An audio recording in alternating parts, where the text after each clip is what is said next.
hijacking of buildings and poor maintenance contribute to urban decay. These are some of the pressing issues that will be discussed at Property Sector Conference in KwaZulu-Natal. In Durban alone, 23 of the 81 government-owned buildings in the inner city have been illegally occupied for years now. eNCA reporter Lethiwe Mdluli is following that story, and she joins us now live to tell us more. Lethiwe, we know that the Minister, Sihle Zikalala, was there, I understand, at that particular summit. What did he have to say? Has he spoken already?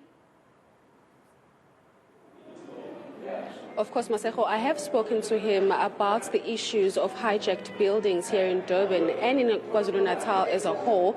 Earlier on today, we started by visiting some of these hijacked buildings and asking the minister why the government has failed to address this issue for so long. He does say that they haven't failed. It's just that as governments, they need to work together with the private sector and the police as well to try and see how they can better deal with the situation. He is saying that there are people who are living in these hijacked buildings, and as a result, they can't just take them out, or they can't basically go in there and tell them to leave without finding proper or alternative accommodation. During this conference, he has been speaking or addressing property owners in Durban and KwaZulu-Natal, and one of the things that have come out includes the fact that there needs to be more people brought into the sector when it comes to trying to include other races as well. We spoke to some of the property owners who are black-owned, and they are saying that it has been very hard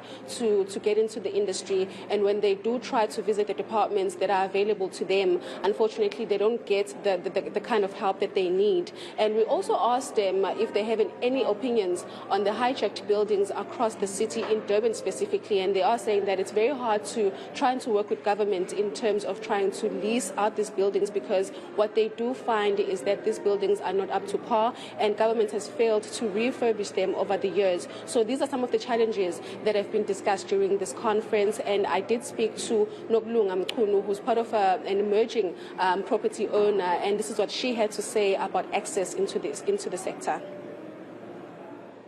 I would say it's access to the market and also the ownership of former properties. As obviously the previously disadvantaged, we still struggle with owning properties and owning land. You find that there are opportunities that the government offer where they say we want to work with the private sector, but there's only a very few selected people who are able to offer those services, so we get left behind. Perhaps the government, if they wish to assist us as people who have studied within the sector, who have all the capacity to provide services, but because we lack property ownership, perhaps they can, accommodate us in the property management space until we're able to accumulate enough to get our own buildings. But Lethiwe, it's one thing about the property ownership in terms of private ownership of properties. But, in the beginning of my introduction to my conversation with you, we spoke about government buildings that are being hijacked. It's the same issue here in Johannesburg. Did the minister or anyone else explain how a government building ends up being abandoned to a point where people start, making it their own homes? I did pose a question to the minister a bit earlier on when I had an interview with him, and he did say that as governments, unfortunately, they don't have the capacity to look after their buildings, and this is why they are asking the private sector to also play a role. They are saying that sometimes they do lease out these buildings to property owners, and it's the property owners that abandon the buildings, and this is why we find so many buildings that have been hijacked. But on the part of government, they are saying that they do not have the right capacity to take care of all the buildings that fall under government, and the people that they work with, unfortunately, sometimes do not take care of them, and this is why people then identify a particular building and then they will invade it. And now it's a problem because most of these buildings are unsafe, and you'd remember with the incident that took place in Johannesburg, most of the buildings here as well in Durban are very unsafe, and during the inspection this morning we did find that a lot of these people that are living in these buildings do not even have the basic services services such as water, electricity, and the buildings themselves are not in a state where people can occupy them. So it's a huge issue, and it's basically a disaster waiting to happen.